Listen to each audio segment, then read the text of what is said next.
नमस्कार मंडळी, स्वागत आहे तुमचं माझ्या मिनी ब्लॉगमध्ये. आणि आज आहे कोजागिरी पौर्णिमा, त्यासाठीच मी इथे दूध बनवतीये. तर हा दूध मसाला या दुधामध्ये टाकलाय आणि त्याला व्यवस्थित मिक्स करून घेतलंय. आणि थोडंसं दूध आटून झालं ना की याच्यामध्ये 4-5 चमचे साखर टाकतीये आणि रेडी झालेलं आहे आपलं मसाला दूध इथे कोजागिरी पौर्णिमेसाठी.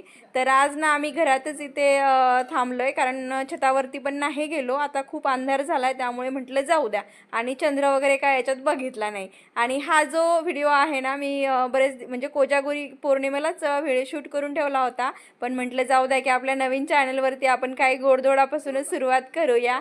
तर मग म्हणून मी आता हा जो शॉर्ट व्हिडिओ आहे तो अपलोड करते.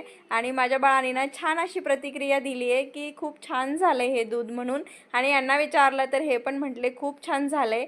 तर हे जे मसाला दूध आहे ना, खूप सिंपल बनवलं आहे, पण खूप मस्त आणि टेस्टी लागतं बरं का. तर चला मी व्हिडिओला इथे सेंड करते. बाय.